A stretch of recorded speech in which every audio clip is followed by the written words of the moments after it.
Bonjour, aujourd'hui c'est la 26e séance de compte. Comme à nos habitudes, on va faire une devinette et puis l'histoire. La devinette d'aujourd'hui, quel est l'animal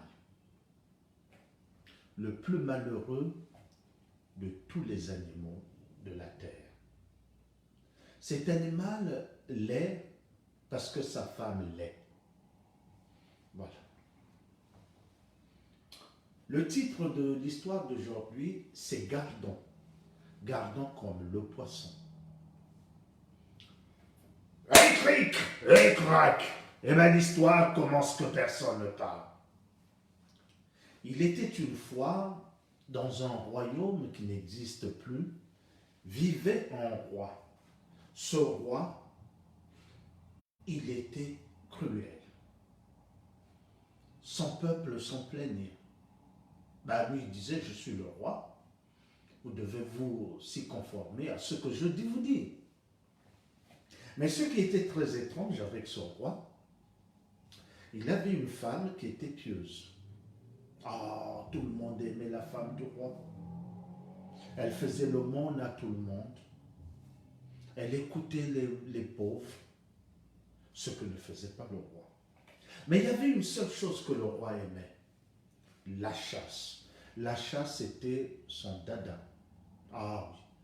Parfois il allait à la chasse avec quelques serviteurs. Il y a des moments où il allait tout seul. C'était un très bon tireur. Il ne ratait jamais ses cibles.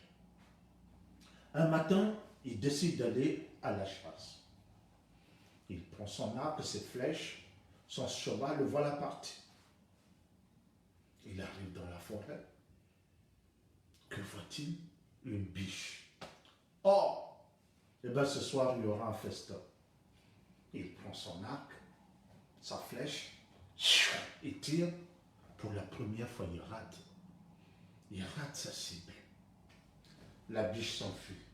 Mais le roi se sent vexé. Il dit, il faut que je tue cette biche. Il poursuit la biche. La biche s'arrête. Il prend une autre flèche, son arc, il tire, il rate encore. Il dit, mais ça ne m'est jamais arrivé. Il poursuit la biche. Il tire, il rate. Et à chaque fois qu'il tirait la biche, il ratait toujours. Et on avait l'impression que cette biche narguait le roi. À la fin, le roi, il était énervé. Il lui restait que 2 flèches. Il poursuit la biche. Il tire, il rate. Il reste une flèche. Il dit, celle-là, il faut que tu atteignes cette biche. La biche s'arrête et là, il prend bien son élan. Il respire un bon coup. Il tire. Il rate. Il n'a plus de flèche.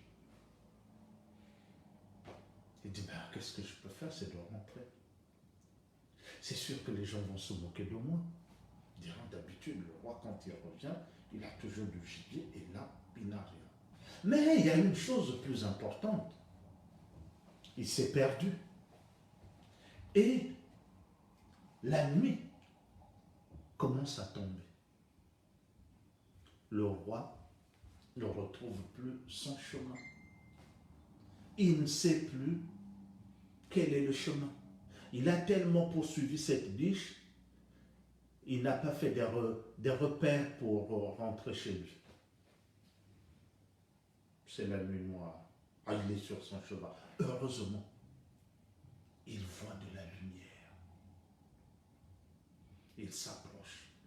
C'est une cabane, une vieille cabane, et il frappe à la porte. La cabane s'ouvre. On voit un homme entre 2 âges.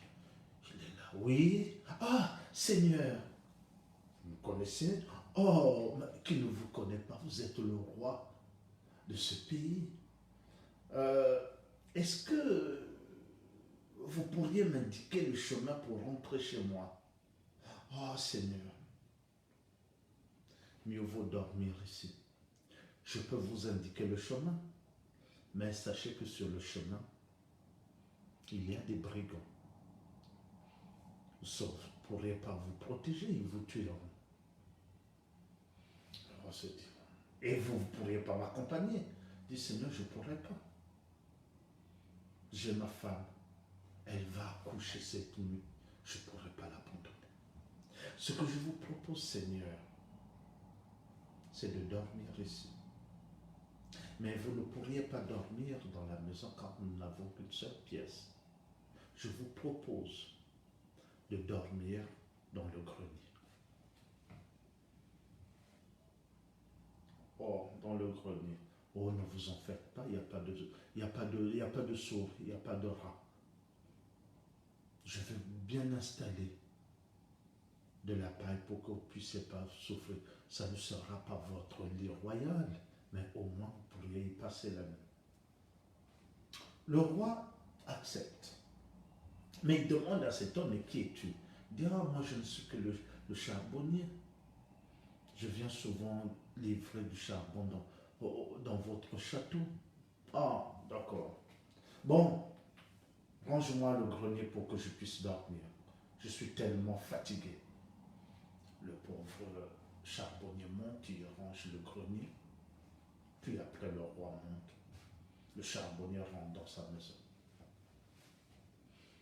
Le roi est tellement fatigué, il s'endort. Et à un moment, il est réveillé par les cris d'un enfant qui vient de naître. Il dit, ah, le charbonnier, il a maintenant son enfant. Et tout à coup, lui aussi, il pense à sa femme qui est restée au château. Ah, elle aussi, peut-être qu'elle va bientôt accoucher. Ah oui, quelle joie d'avoir un enfant. Puis il s'endort. À un moment, le roi est réveillé par une lumière très forte qui est en bas, dans la maison du charbonnier. Et il entend comme des murmures. Il dit, mais le charbonnier, il a éteint sa lumière, mais qu'est-ce qui est allumé? Il écarte la paille, il regarde par les trous des planches. Oh, il voit 3 vieilles dames qui sont rentrées. Elles sont autour du lit. Le charbonnier dort, la femme dort. Mais l'enfant, il a les yeux ouverts. Oh, il dit, mais c'est quoi? Mais il est tellement curieux, il veut savoir, mais il ne veut pas descendre, mais il veut seulement regarder. Et à un moment, il y a une vieille dame qui parle. Oh, cet enfant qui vient de naître, il est coiffé. Il aura un destin extraordinaire. Oh, au moment où on se parle, la femme du roi, le roi qui est dans le grenier, sa femme vient d'accoucher d'une fille. Et ce garçon coiffé se mariera avec la fille du roi. Vous entendez, le roi vient de loin. Il a tout entendu. La deuxième femme dit, oh, le pauvre garçon, il connaîtra toujours des souffrances. La mort verra pour l'emporter. Et la troisième femme dit, heureusement, il sera toujours sauvé. Il accomplira toujours son destin. Eh bien, ces 3 femmes, c'était des moires. Pour ceux qui connaissent les moires, ce sont des sorcières. Et tout à coup, paf, il n'y avait plus de lumière. Le roi, dans le grenier, se dit, mais soit j'ai rêvé, qu'est-ce que c'est? Mais si c'est vrai, c'est pas le fils du charbonnier qui va épouser ma fille. Non, non. Je vais m'opposer à ce mariage. Il faut que je fasse tout que cet enfant ne puisse pas grandir. Mais comment vais-je faire? Tuer toute la famille? J'ai peur. J'ai peur du charbonnier. Il est entre deux âges. Il peut être très fort. Ah, bon, je vais dormir. Paraît-il que la nuit porte conseil. Demain, je trouverai la solution. Et il s'endort. Le lendemain matin, le roi est réveillé par des pleurs. C'est le charbonnier qui pleure. Le roi descend. Mais charbonnier, pourquoi tu pleures? Oh, laissez mon Seigneur. Ma femme est morte. Votre femme est morte? Oui, Seigneur. Oh. Et l'enfant? Oh, ben l'enfant, il est vivant. Oh, bon, l'enfant est vivant, mais comment vais-je faire? Comment vais-je élever cet enfant tout seul? Oh. Une idée vient de germer dans la tête du roi. Il dit, ah ben, charbonnier, puisque vous m'avez laissé dormir dans votre grenier en m'évitant d'être détroussé par des brigands, eh ben, moi, je vais être le parrain de votre enfant. Ah oui, mais... Oui, c'est vrai que vous pourriez être le parrain. Mais ne vous en faites pas, cet enfant grandira dans mon château comme mon propre sang. Pour vous aider, je vous enverrai une bourse remplie de pièces d'or. Montrez-moi le chemin. Je vais rentrer au château, un serviteur viendra, cherchez-vous l'enfant et vous donnera la bourse. Le charbonnier dit, d'accord Seigneur. Le roi est parti. Il lui a montré le chemin. Ben, le roi a pris ce chemin-là, il est parti. Il est rentré au château. Dès qu'il est arrivé au château, les gens lui annonçaient, Seigneur, Seigneur, ah, cette nuit, votre femme a accouché. Seigneur. Mais il avait comme si les oreilles fermées. Il est allé d'abord dans son salon, il appelait le fidèle serviteur, celui qui était muet comme une carpe. Il lui a dit, serviteur, tu vas aller dans la maison du charbonnier. Tu connais où est sa maison? Il dit, le pouilleux qui vient nous donner du charbon. Si, je connais. Oui, tu vas aller dans sa maison. Tu lui donneras cette bourse remplie de pièces d'or. En échange, il te donnera son enfant.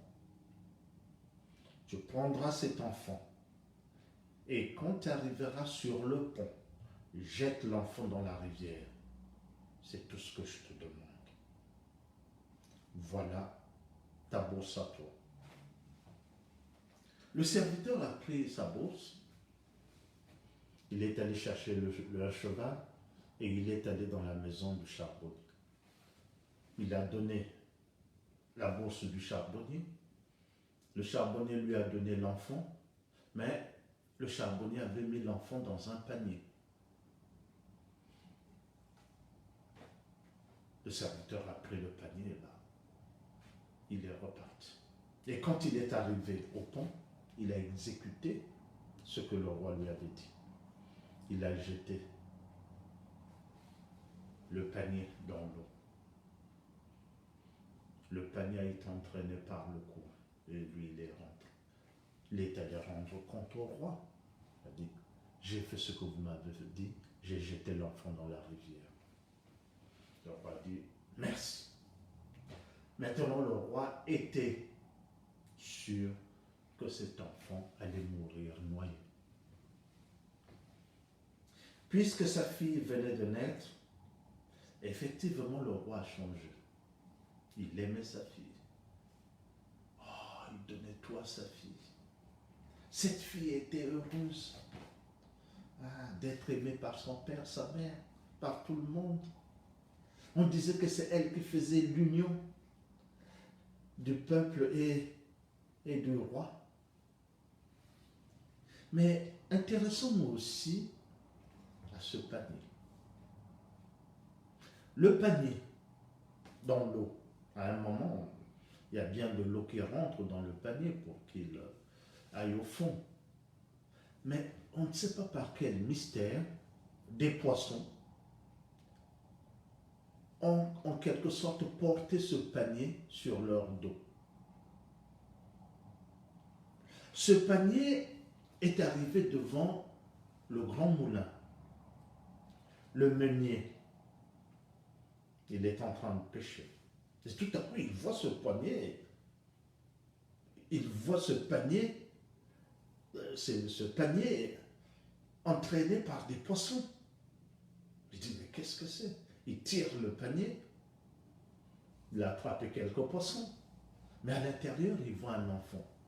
Il dit, mon Dieu, cet enfant nous a donné chance, j'ai eu des poissons et en même temps, il y a un enfant.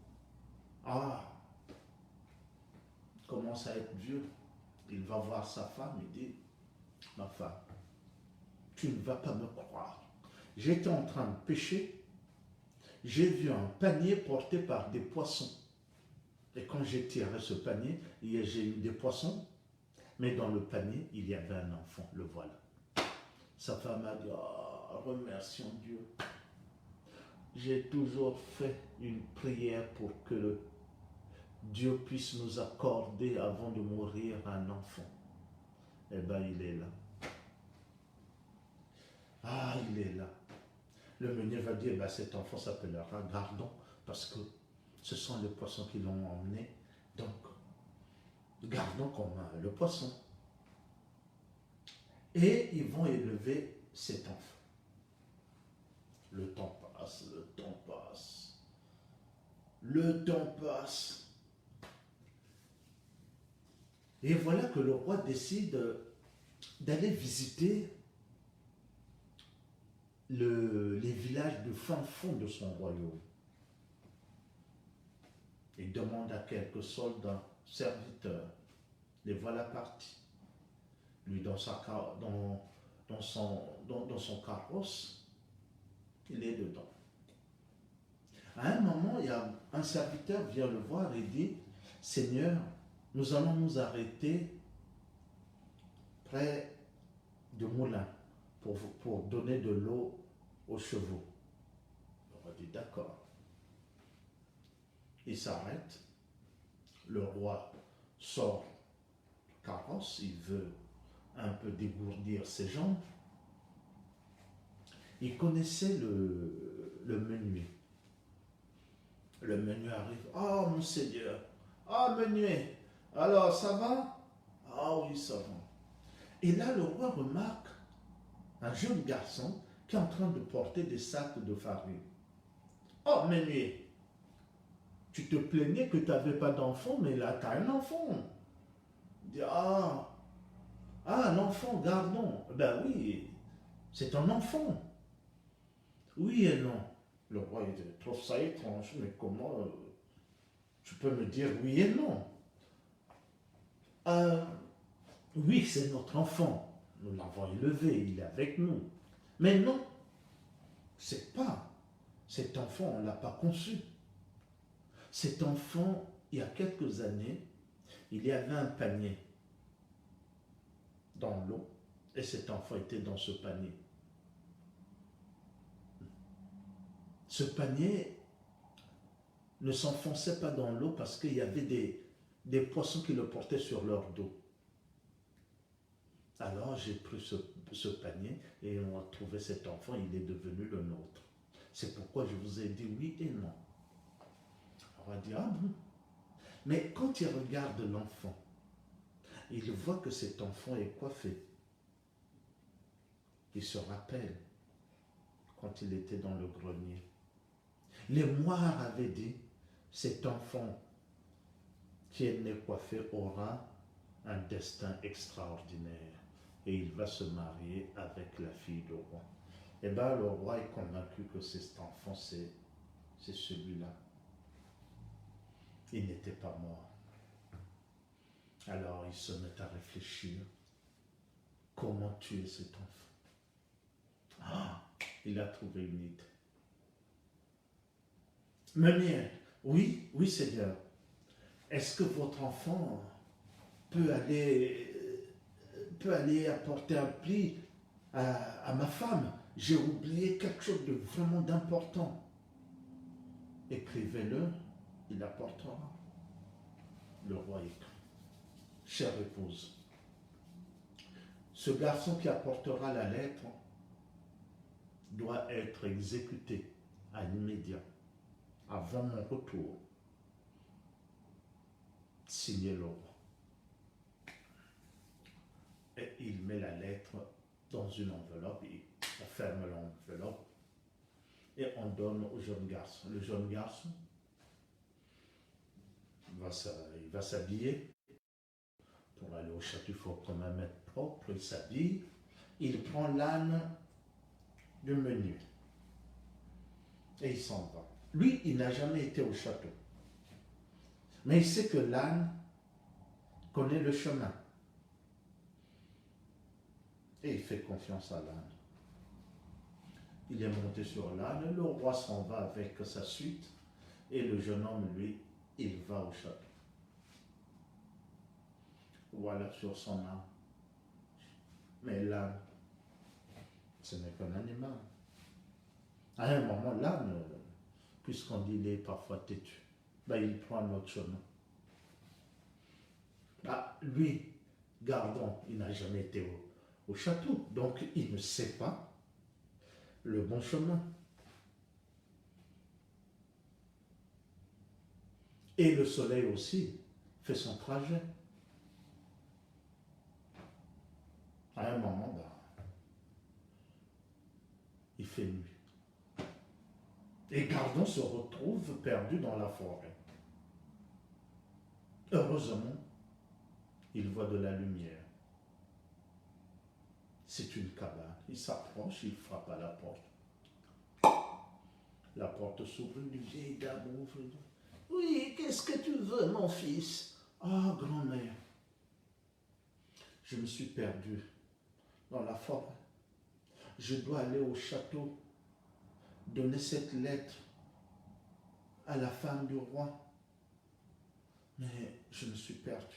Est-ce que je peux dormir ici et demain vous me montrerez le chemin pour aller au château? Ah, mon fils, ah oui, tu es tellement gentil. Entre. Il rentre. Mets-toi près de la cheminée et tu pourras dormir. Il est tellement fatigué, et bien il va s'endormir. Quelques heures plus tard, la porte s'ouvre. Ce sont les 3 fils de la vieille dame qui rentrent. Mais ils sont en colère. Ce sont des brigands. Oh mère, on n'a rien trouvé. Oh, ce jeune homme qui est perdu. Un jeune homme qui est perdu. Oh oui, il va aller remettre une lettre au roi. Le pauvre jeune homme, il est perdu dans la forêt. Mais il a l'air aussi si gentil, je l'ai laissé rentrer. Et un des frères dit, fouillons son sac, peut-être qu'il a des pièces d'or. Mais ils prennent le sac, ils l'ouvrent, ils trouvent la lettre, ils ouvrent la lettre, ils la lisent. Oh, le pauvre! Mais il va vers la mort. Le roi a décidé de le tuer. Oh, le pauvre! Oh! Faisons quelque chose de bien. Refaisons la lettre. Ils ont refait la lettre. Ils ont remis dans l'enveloppe, ils ont remis dans le sac. Le lendemain matin, eux, ils sont partis. Quand Gardon se réveille, la vieille dame dit, ah, t'as bien dormi, mon fils? Oh, j'ai bien dormi, grand-mère. Merci, merci. Montre-moi le chemin pour y aller. La grand-mère lui montre le chemin. Il prend ce chemin et il arrive au château. Il va voir la reine. Il donne la lettre. La reine prend la lettre et elle l'ouvre et elle dit, ma chère femme, ce garçon qui est coiffé viendra avec cette lettre pour que tu organises le mariage avec notre fille. C'est le destin qui veut qu'il se marie avec ce jeune homme. La reine regarde, il trouve que ce jeune homme beau et il a l'air d'être gentil. Alors on appelle le marieur. La cérémonie est faite. Tout est fait, la fête. Pendant ce temps, le roi, lui, il est arrivé au fin fond des villages de son royaume. Il a visité, c'est le retour. Et quand il arrive au château, tout le monde a l'air d'être gentil. Tout le monde le regarde, le félicite. Il dit, mais qu'est-ce qui s'est passé? Il rentre, sa femme arrive. Ah Seigneur, mon Seigneur, vous avez choisi un jeune homme. Un jeune homme? Oui, celui qui avait apporté la lettre, oui. Eh bien, je les ai mariés avec notre fille comme vous le vouliez. Montre-moi la lettre. La femme va chercher la lettre, il la donne au roi, et le roi regarde. C'est bien son écriture. Mais il ne se rappelle pas d'avoir écrit ça. Il appelle le jeune homme, il le regarde. Il dit, mon Dieu, ça s'est réalisé. Ce qu'avaient dit les Noirs. Mais non. Non, c'est pas fini pour moi.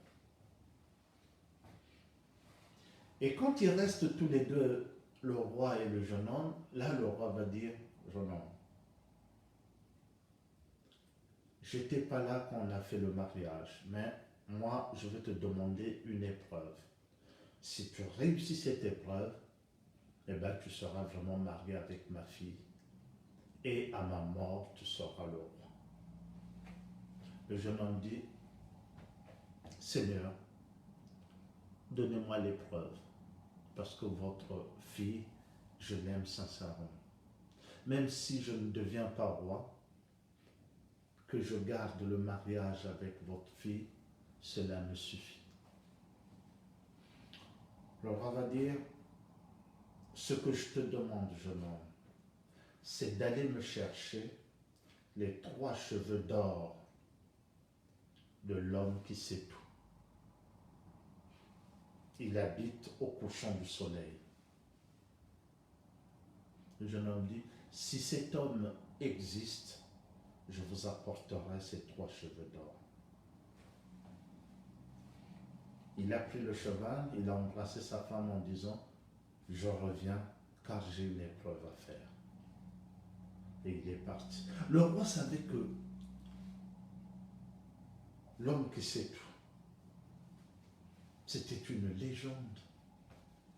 On racontait ça partout. Il sait que il ne reviendra pas. Le jeune homme va partir sur le cheval. Il voyage. Et quand il demande aux gens, savez-vous où se trouve l'homme qui sait tout? Les gens disent, ah ben c'est toujours au couchant du soleil. Oh, il continue, il continue. Et un jour, il arrive dans un village où tout le monde est triste.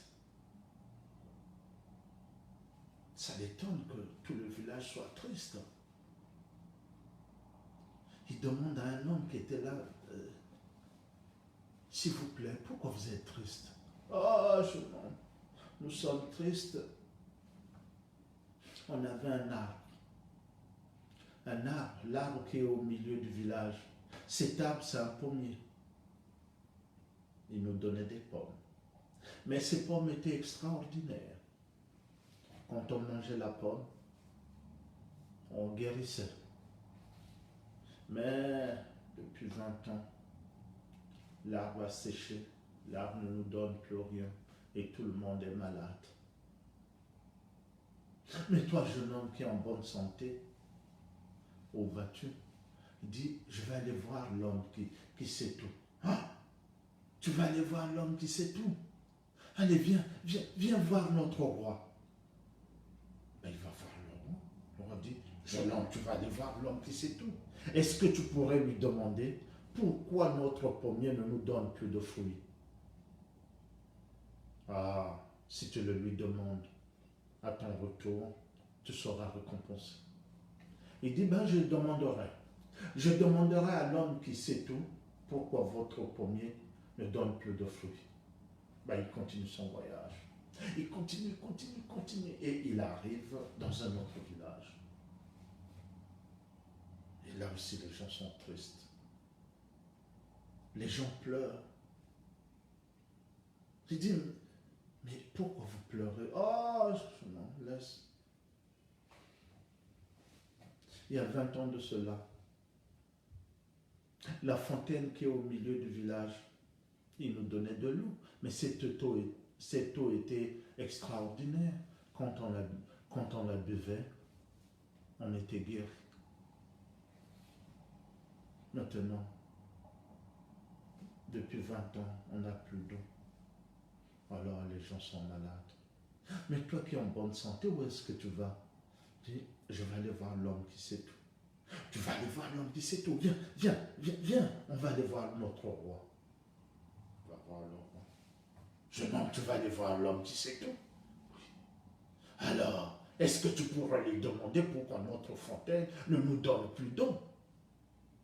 D'accord, je lui demande. Ah, si tu réussis, à ton retour, je te donnerai un cadeau. Et il continue.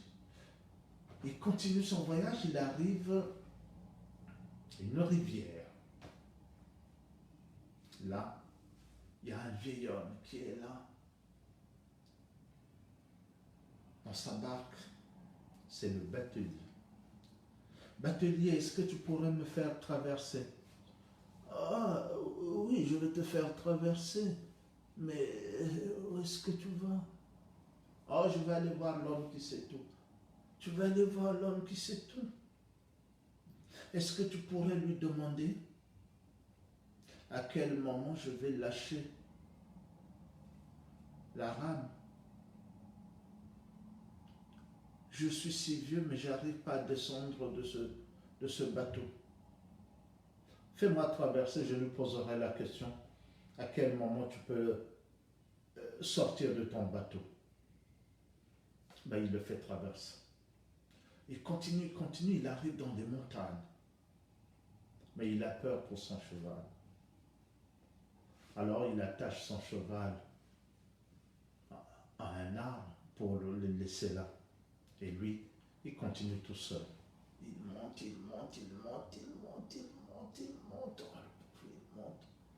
Et un matin, il arrive devant une maison. Ah, je pense que personne n'y est allé dans ce cas. La maison est en or. Et il frappe à la porte. Toc, toc, toc, toc, toc, toc, toc. La porte s'ouvre. Une femme ouvre la porte. Il dit, je cherche l'homme qui sait tout. La femme regarde. Ah oui, c'est toi qui cherches l'homme qui sait tout. L'homme qui sait tout, c'est mon fils. En ce moment, il est parti. Mais il va revenir. Mais s'il te trouve dans la maison, il risque de te tuer. Parce qu'aucun humain ne vient ici. Mais il faut que je le voie. J'ai des questions à lui poser. Des questions. Oui. La première question, j'ai vu dans un village des hommes qui sont devenus malheureux parce que leur arbre ne donne plus de fruits. Alors, qu'est-ce qu'il faut faire? Qu'est-ce qui s'est passé? Et l'autre, j'ai 3 questions à poser. L'autre question, c'est, j'ai traversé un village, il y avait une fontaine. Cette fontaine ne donne plus d'eau. Alors les gens se demandent, pourtant il y a 20 ans, ils avaient de l'eau, mais qu'est-ce qui s'est passé? Et ta dernière question.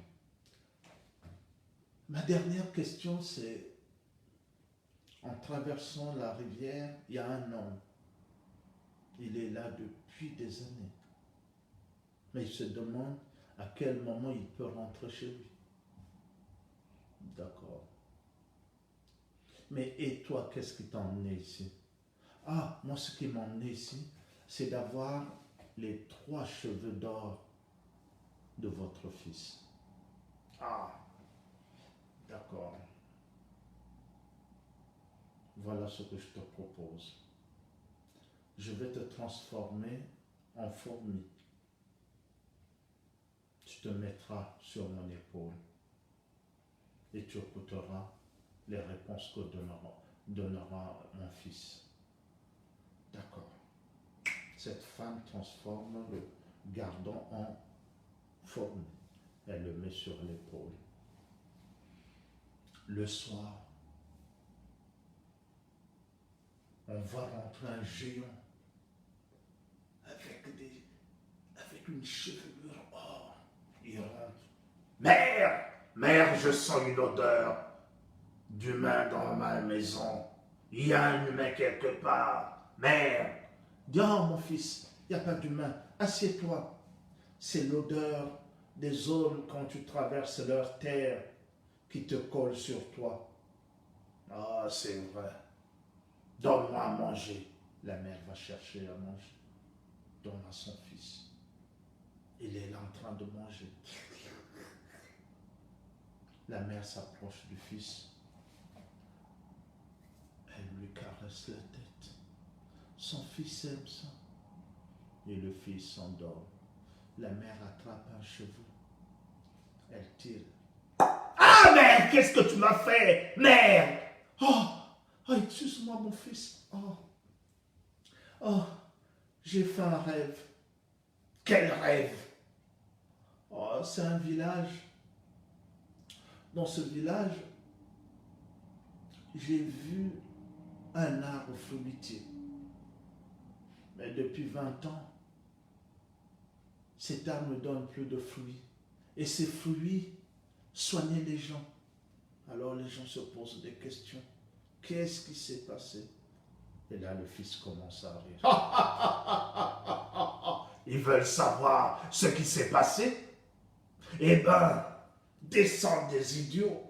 Ils n'ont qu'à déterrer l'arbre. Et au fond de l'arbre, il y a un serpent.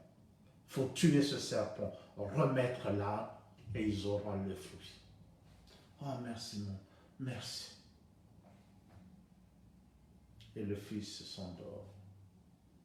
La mère attrape un autre cheveu. Elle tire. Oh, mère, qu'est-ce que tu me fais encore?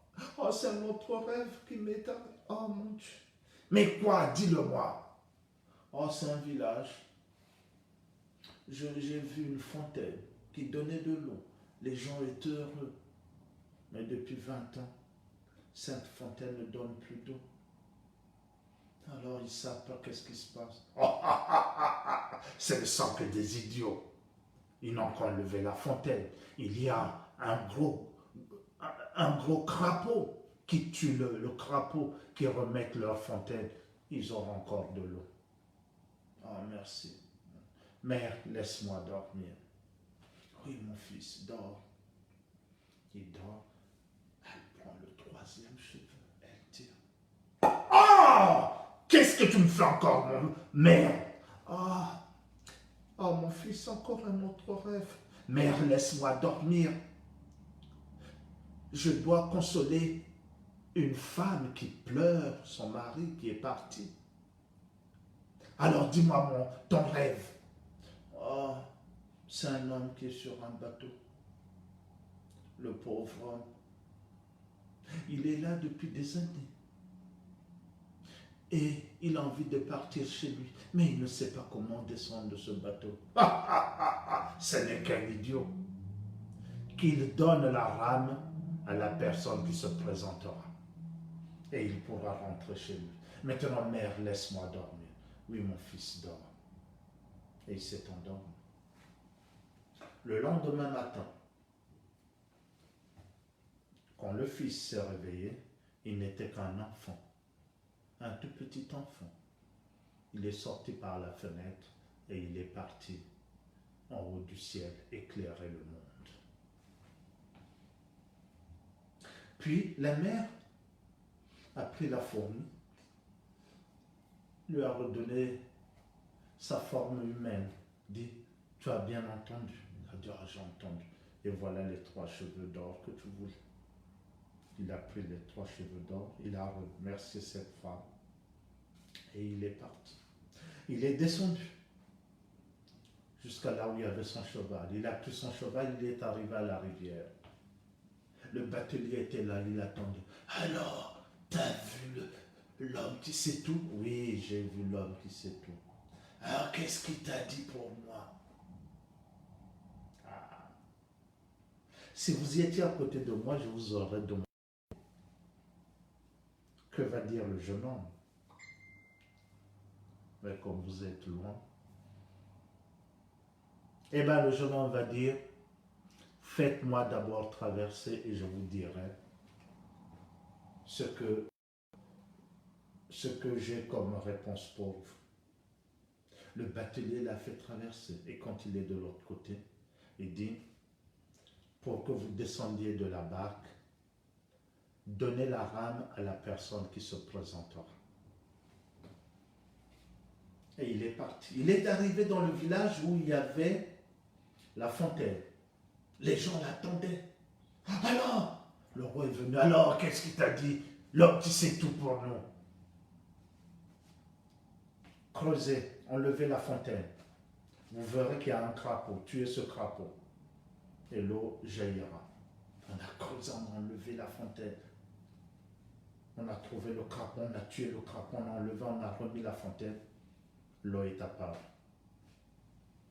Le roi dit, c'est grâce à toi. Voilà. Il lui a donné 6 chevaux chargés de sacs, de pièces d'or, des bijoux, de tout. Et il est parti avec ses 6 chevaux. Il est arrivé dans le village où il y avait le pommier. On l'attendait. Alors, le roi est là. Alors, dis-nous, qu'est-ce qu'il t'a dit? Déterrez le pommier et vous verrez un serpent. Tuez le serpent, remettez le pommier et vous aurez vos pommes. On a déterré le pommier. On a vu le serpent, on a tué le serpent. On a remis le pommier. Que vous me croyez ou pas, à la seconde où le pommier a été remis, on a vu des pommes. Le roi l'a remercié, il lui a donné 6 chevaux chargés des pièces d'or. De tout. Que des richesses. Il avait 12 chevaux. Il est rentré. Et quand il est rentré au château, il est allé voir le roi. Il lui a donné les 3 cheveux d'or. Voilà les 3 cheveux d'or que vous m'avez demandé de l'homme qui sait tout. Mais le roi, ce n'était pas les 3 cheveux d'or qui l'intéressaient. C'était cette richesse qu'il avait eue. Il a dit, mais comment tu as fait pour avoir cette richesse? Ah, allez demander à l'homme qui sait tout. Il vous dira comment vous pourrez être riche. Ah, le roi. Il a décidé d'y aller. Il a laissé ses serviteurs. Il est parti. Il a traversé le premier village. Il a demandé la direction. On lui a dit, allez-y. On lui a montré le chemin. Dans le deuxième village, on a dit, allez-y. On lui a montré le chemin. Et il est arrivé à la rivière. Il a demandé à cet homme, il voulait aller voir l'homme qui sait tout. Cet homme a dit, tenez la rame. Sans le savoir, le roi a pris la rame. Cet homme est descendu. Le roi s'est mis dans la barque et il n'est plus descendu. S'il n'est pas mort, c'est lui qui fait le batelier. Pendant ce temps, gardons. Ne voyant plus le roi revenir, il en nommait moi. Ainsi, son destin a été accompli. Mon histoire est finie. Merci de l'avoir suivi. Voilà, à la prochaine.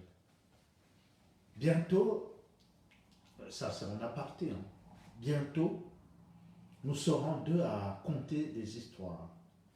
Vous vous demandez, mais qui va venir conter? C'est quelqu'un qui vient de la forêt.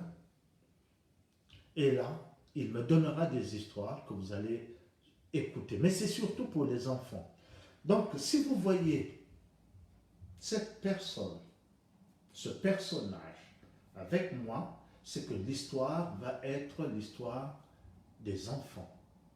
Bon, quand je dis enfants, c'est-à-dire les moins de 6 ans, moins de 7 ans, voilà. Je vais vous le présenter. Et tu peux venir, s'il te plaît?